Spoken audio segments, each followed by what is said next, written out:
Yeah, everyone, this is Thermite, and this is Until Your Bones Rot, Volume 4. It's been a little while. I wanted to, make the gap between Volumes 4 and 5 a little shorter than they would have otherwise been. Also, I've been reading a lot of Until Your Bones Rot for, the first 3 volumes, so I wanted to space it out a bit. As I recall, our main group is now in the tent of that one hobo lady, and, after Shintaro kissed her, she revealed that the guy... What was it again? The guy who contacted her was I know it was the reveal was that, oh, it was Akira, but I don't remember specifically what he contacted her over. Let's go forward and hopefully we'll be able to see. Okay, the suspicious man who contacted Mr. Shige was Akira. Okay, yeah, that's right. And we also had the reveal last volume that the golf course thing was happening, but it wasn't happening as quickly as they thought. And that was the whole pretense over why Akira said, "Oh, we have to dig up his body and move him." I really do like the fact that we started the series with these 5 kids, and we are still focused on these 5 kids. Akira has only gotten more involved in the plot since he died. Also, I like his shirts. This is a pretty cool shirt. I don't know if it's a real brand or not, but it looks nice. Your information was useful. Goodbye. Just immediately cutting off their... Okay. Wait, what? Okay, so I guess... Is this entire hobo camp in on whatever this is? So, I wonder if Mr. Shige is going to be a more important person. Up to this point, he's just been oh, well, that was the corpse, alright. But, this is also super interesting because in that case, the hobo camp aren't, villainous or anything. They're not really part of this plot. I mean, then again, that's the thing. I don't know if... We're pretty certain at this point that the detective is the actual killer. But I don't know if he killed this person because he's also important to this, grand plot involving Shintaro's dad. Or if it was just a random killing in order to get a body, and now she's super pissed off over it because, hey, he was one of us. Ryu coming in with the save. Or not. Oh, geez. You don't talk, your cute little friends might be meeting an unpleasant fate. This is a difficult thing to explain, because they're not in the wrong. They didn't kill him, but at the same time, they did chop up and hide his body. And it's really awkward to say specifically, hey, guys, so we chopped up your friend's body, but we didn't kill him. So to be fair, even with this, as much as Haruka is freaking out over it, I don't think that there's no reason to lie here. Yeah, telling people in general isn't a good idea, but this is a homeless camp. They're not going to report you. And as unbelievable as it is, I think it is probably in their best interest to just tell the truth right now, as opposed to trying to spin another lie. Oh, okay, so he is bluffing, huh? I'm a little worried about this. I don't, lies upon lies is never a good idea, but this does make sense for Shintaro's character. I really am evil. This is an interesting idea, though, because again, at this point, if the homeless camp helps them out, and if it turns out to be oh, by the way, Mr. Shige was murdered, not that he killed himself, then it's not going to throw suspicion on the kids. The hobo campus is just going to get more ad because it's oh wow, our friend got killed instead of killing himself. They're all tied up. Just the way it was tied, because it's more ornate than I imagined a normal tying up would go. I was huh, is this supposed to be shibari? But no, it isn't. It's just a fairly good method of tying someone up. How is this any way to tie someone up? Okay, I think Ryu specifically was tied up shibari style. Okay, never mind. I think it is everyone. Never mind. I guess I was right. Yeah. Oh yeah, because you can kind of see sort of this is where the boob window would be on his on his ropes if he had boobs. This is so silly. I love it. Oh, right. I wasn't thinking about that. I was thinking about it in the sense of Akira must have known something, and so that's why he was hey, everyone, we need to go back and dig up those bones.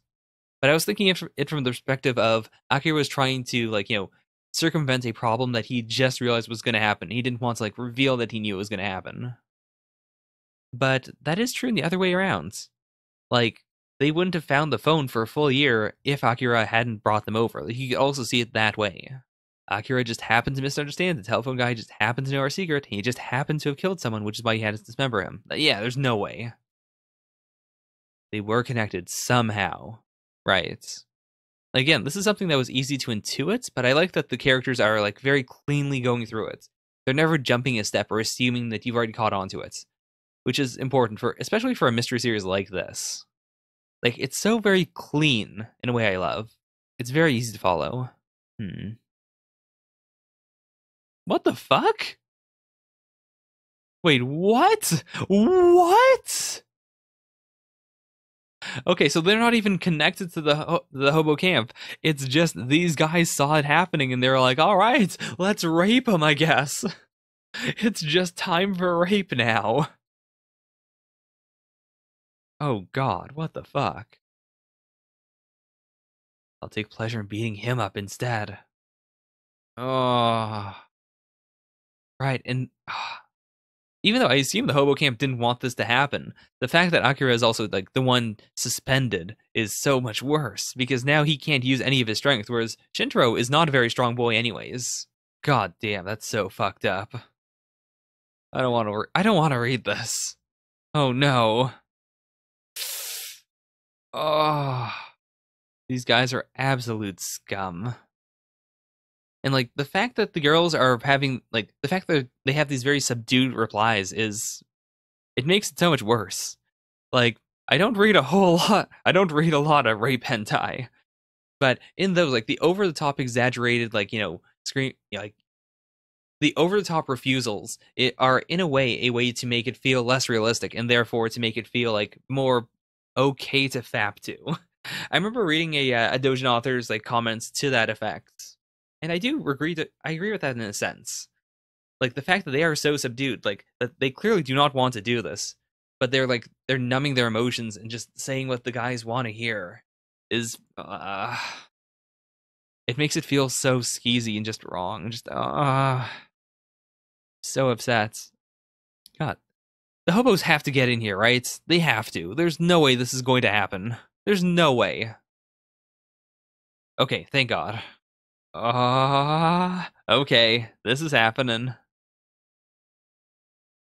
Wait, are you serious? Did they actually kill them? This was a really interesting scene. Like, it was very tense. It's a scene where, like, they absolutely could have been raped, like, according to what the series is willing to do. That could have happened. And also, I find it interesting that we didn't have one of the two boys step in and save them, or, like, like, they are both more or less helpless in this instance. The only one who was able to save them was their female captor, who... Did we get a name for her? I don't think so. I'm pretty sure in last volume we didn't get a name for her.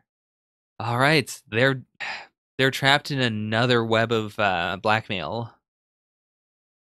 So won't you please become my dogs? I really like her.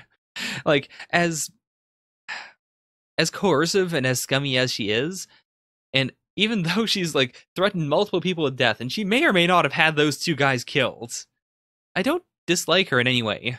She seems pretty great. Muguet. M-U-G-U-E-T. I guess that would be... Yeah, because it wouldn't be Muguet. Muguet? I guess I'll say Muguet. That's a very interesting name.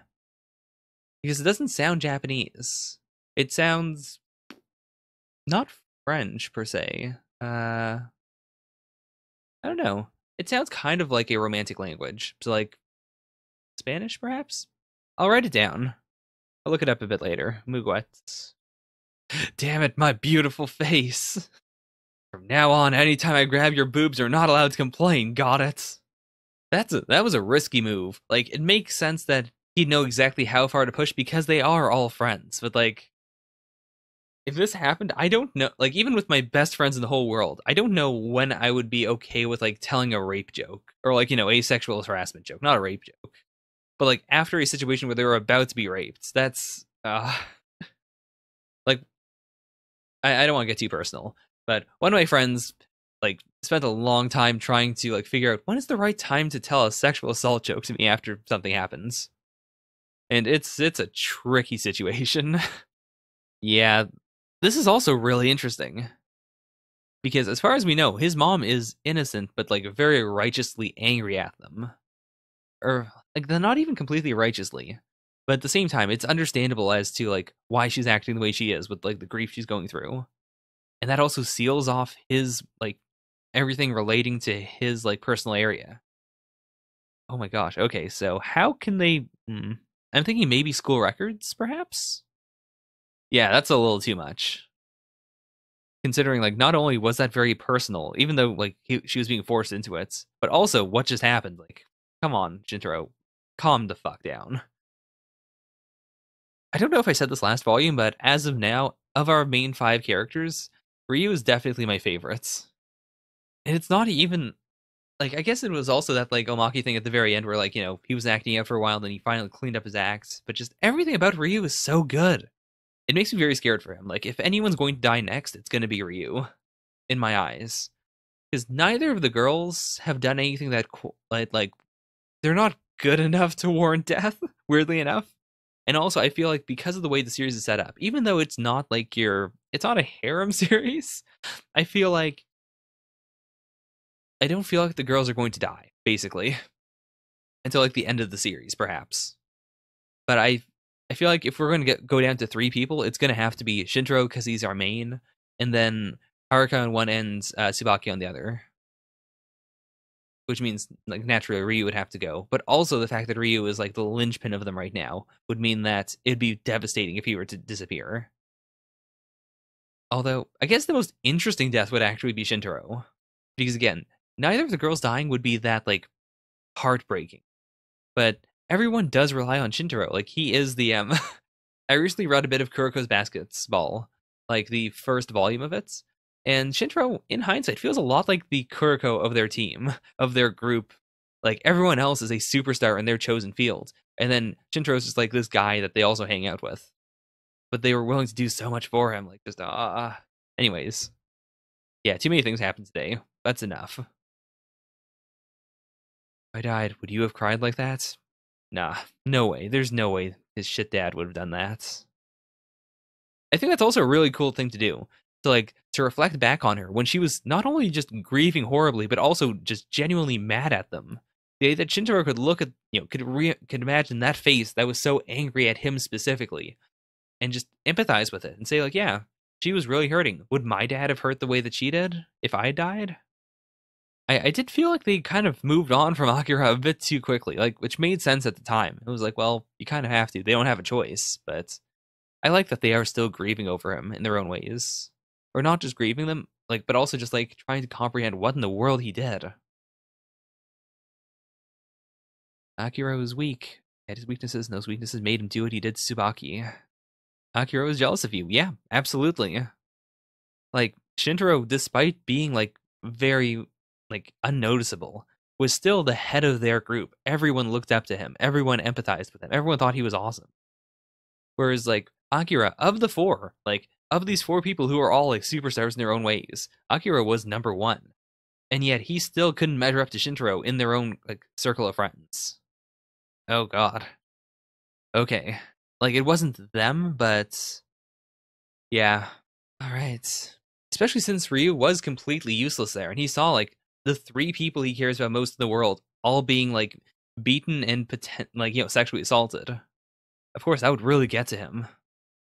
I hope the next time something horrible happens, Ryu is able to save them. But at the same time, I'm so worried for Ryu. I am genuinely so very worried for him. Right, he still couldn't have Tsubaki. Tsubaki alone only had eyes for you. We all want to be with you, so we all just try to act like decent human beings. We're really all cheaters and cowards. Yeah, she's going a bit too far with this. As much as I think Shintaro like does have desire for her, at the same time, this is such an unhealthy way to go about it. If Shintaro gives in, I won't be like mad at him, but I'll be disappointed. Although, this is also possible, I suppose. Yeah. If I'd known it hurt so much. I want you to help me forget, if only for a little while. And if you say no to that, I'll just do what Akira did. I'll turn myself in. Okay, so I guess he really can't, but god damn it, I'm really mad at Haruka now. I get why, and to be fair, this this is a sentiment that I can relate to. This idea of, like, before something like that happens, I'd rather, that's such a complicated sentiment. Uh, I yeah, I'm disappointed in her. I said before I'd be disappointed in Shintaro if he gave in. Now he is the victim in this dynamic. So I will not be disappointed no matter what he does. But I am disappointed in Haruka. While at the same time I understand her. It's not like I'm condemning what she's doing right now, it's just I don't like it. But I understand it. That's one thing I really do like about the series. A lot of the series is characters who I don't like, but who I understand.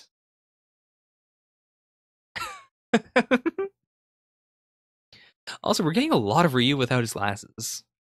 I like him a lot more with the glasses, but he doesn't look bad like this. No, really no. No, don't pay them any minds. Because I killed Shin's father. Even that. Like, not even the sex thing. Like, the sex thing, I do not, like, think Tsubaki is tainted. It doesn't matter. That's why Akira and I alone are tainted. Yeah, of these two conversations, like, I do, even though I don't agree with Tsubaki, it's the same thing as with Haruka. I don't agree with her, but I definitely understand why she feels this way. Also, I do like that of these 5 friends, they are all taking, like, all the sins that have been committed and placing them upon themselves. Like, Ryu's not really doing it in this volume, but he did last volume. I think that is, like, it's not particularly healthy, but it is admirable that none of them blame each other. They all blame themselves for everything. I can't take the burden of my crime. I want to be punished. Right. You say you love me, so why is sleeping with me a punishment? That's, yeah, this is deeply unhealthy. It's something we brought up before. The idea that, yeah, she knows that he loves Tsubaki, and he cannot be with her. So the idea of, forcing him to be with her is itself a punishment while also being something that satisfies her. It's not quite the same sentiments, but the way she's saying this reminds me a lot of the scene from, I don't know if I want to say the series because it's kind of a spoiler, but the sentiment in this series is, please don't love me. How could I love someone who loves something I hate? The implication being immediately that I love you, but I don't want you to love me because I hate myself. And if you hate me, then how can I deal with that? Or if you love me, then how can I deal with that? That's kind of the sentiment here. This idea of, I'm punishing myself by forcing the person I love to sleep with me because I know that he doesn't love me. Yeah, at this point, I don't blame either of them really. They both know this is wrong. And it'd be very difficult to explain this, but at the same time, I can't hold it against them. They're both this. What a complicated feeling. Even the thing I said before doesn't quite sum up this mix of emotions, this tangled mess of 2 human beings trying to communicate. Right, don't just go leaving us out of stuff. We'll be sad. And there's like a tiny little tear forming in his eye. Ryu really is the best one here. Aw, I'm glad I could say how I really felt. Yeah, I don't mind. Cry your heart out. Get it out if you need to. True, you should be the one comforting her, Shintaro. Of everyone here, Ryu feels like he's the one who's being, like, least emotionally impacted, but he really isn't. Like, he knows that she's in love with Shintaro. He knows that Shintaro should be the one walking her through this, but he's not there, and he just kind of has to fill in for Shintaro. That's gotta be a very depressing feeling in its own way. Like, yeah, he is doing his duty as a friend, while at the same time, it's like, well, I'm kind of just filling in for our other friend who we all look up to. I thought it hurt more. This is hardly a punishment. Yeah, they did it. The only thing I hope is that if the other two learn about this, like, especially if Tsubaki learns about it, I hope Shintaro and Haruka don't try to spin it as anything more than it was. I hope that as confusing as this was, I think it'd be best if they just came out and said, yeah, we had some sex because we didn't know what we were doing. As strange as that sounds, that's really the best way I could put it. And it makes sense. Like, in the moment, it does make sense. Haruka, what the fuck are you doing? Okay, I was okay with this once as, like, a genuine, like, this burst of emotions that ended up with this weird sex as a form of punishment thing. That was fine once. If she's going to keep on doing this, if she's going to basically be Akira, like, Akira but for Shintaro, I'm going to be mad at her. Right, right. This is such a clean example. Like, as twisted as things seem, it's not really that complicated. This is very clean to understand. Hmm. Why would he kill all those made by the connections? Why did he make us dismember him? So, based on just this, the the quote unquote obvious answer would be Akira was doing something with Mr. Shige. At some point it went south. He killed Mr. Shige. Like that's perhaps it. Like he was the one who killed Mr. Shige, and then the man on the telephone, in order to cover up those tracks, like maybe he's related to Akira for some reason. In order to cover up Akira's tracks and keep him clean, he took the responsibility of killing him, and then he had all the kids dismantle the body, including Akira, perhaps teach him a lesson. Yeah, we must be on some fundamental level misinterpreting the telephone guy's motives. The only thing I could think of is that it wasn't like just a random murder. It's either Akira murdered Mr. Shige, and then man on telephone just had them pretended that he was the killer in order to protect Akira while also making him do it himself. Or I'm trying to think what else could possibly be. Because at this point, I don't think the man on the telephone killed this guy. Unless it was that Akira and Mr. Shige were doing something else. It didn't end in a murder. But it was some other like dark conspiracy, and the man on the telephone wanted to destroy Akira's conspiracy. I like that their texts are like, they're not all plot relevant. It's just that this one is. But everything else is just like, texting friends the way friends would. Also, what phone is this? Like, it's got the giant chin of an iPhone, but then this is clearly an Android interface. Also, I really do like the fact that it's not a normal one. It's the sort of the modern one. Yeah. Anyways, why does he want us to come to a shrine? Yeah. Okay, I can buy that. He wanted to apologize. He wanted to, do a little research, even knowing that she would say no, and she belted him right across the face. Yeah. I deeply respect that. I found out why she hates us so much. Wait, what? Wait, what? Okay. Yeah, I also believed that Akira, like, she was just saying, like, oh, like, his grades were slipping or something, and, then he died. But okay, so Akira stole 200,000 yen. He stole money for you and your gang. Okay, so if we slot that into what we know already, for some reason, he stole that money. That's probably connected to why he and Mr. Shige were meeting up. At this point, it doesn't seem like he was blackmailing especially since Mr. Shige was a homeless man. It must have been that they were trying to do something. And in order to do that something, they required funding. And it had to be important enough that Akira was willing to steal that money and also just take the blame for it. Like, they didn't orchestrate something to make it look like someone else did it. Uguat woman. Use it to get some intel out of her. Yeah, if you won't do it, I will. That's such a good way of putting it. That is exactly what happened with Ryu and Tsubaki. If you won't do it, I will. In this case as well. If Shintaro is gonna spin his wheels and not dig up information, then Ryu's got to do it. He's got to get his hands dirty. Okay, so I'm assuming Mr. Shige had some money, like out of nowhere for some reason. I didn't know you could make so much money for taking a single telephone call or single phone call. Okay. So it's possible the telephone guy then isn't the same one as the later telephone guy. Although, no, because that first telephone call was so freaky. I can't imagine it was Mr. Shige. Like, even if they used a voice filter to make it, so that two different people speaking would sound exactly the same. Like, the way they worked was so... Like, I can't imagine that... Yeah, there's no way. I think this has to be a red herring. It had to be a different single phone call. Your aura has changed a little. I can smell woman from you. Yeah, she knows.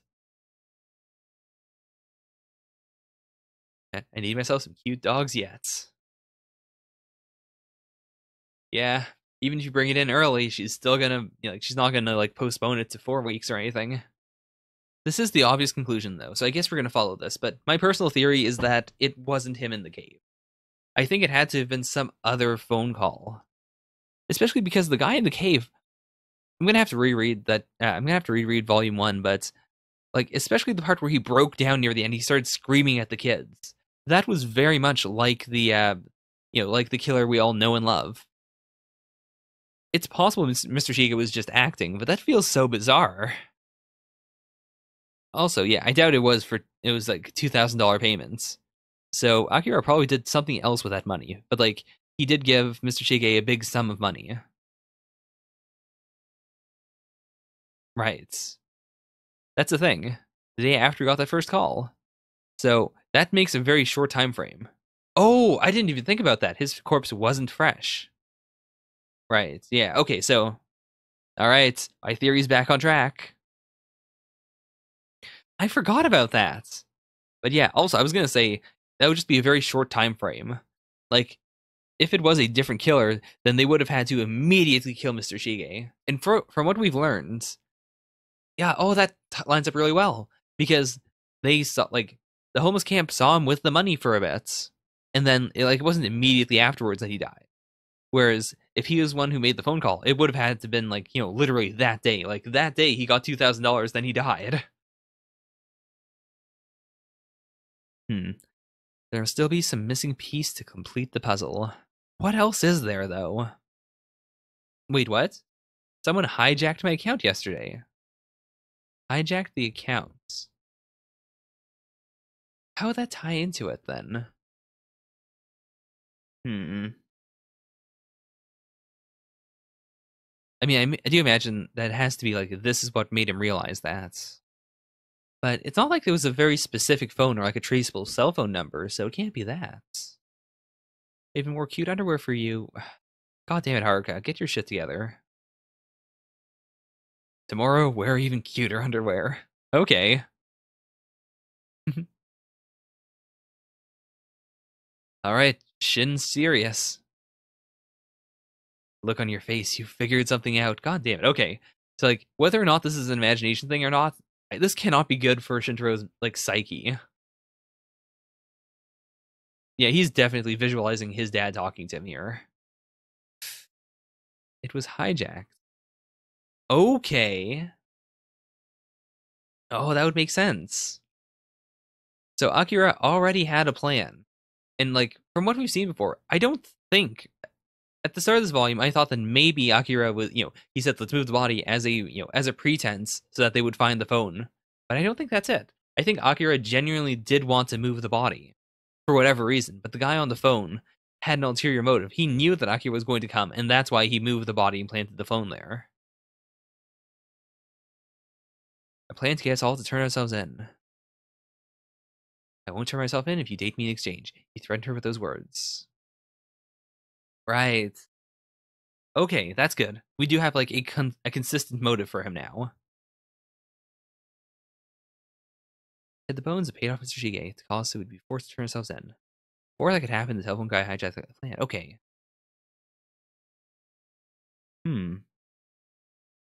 So in that case, it's possible then that Akira did like Akira could have like moved the body, planted the phone there, and like wait. Oh, that would make sense. Okay, so he did all that. He also like paid off Mr. Shige, gave him a phone, gave him the like the voice scrambly thing. And so if he ever like tried to contact Mr. Shige again, he could have just kept contacting the new phone guy. And so he would have known like, okay, we're still on. We're still going to do this. Oh, and that makes so much sense. Oh, okay, it's all starting to tie together. Right. If he had just turned himself in, spilled all our secrets, we never would have forgiven him. Not a million years. If he'd engineered this thing so that they all would have had to turn themselves in, then it's like, well, can't be helped, right? Someone else did it. So I can't be helped. We're all going down together. To him, that'd be much better than taking everyone down with him. If there's just like some other source taking everyone down.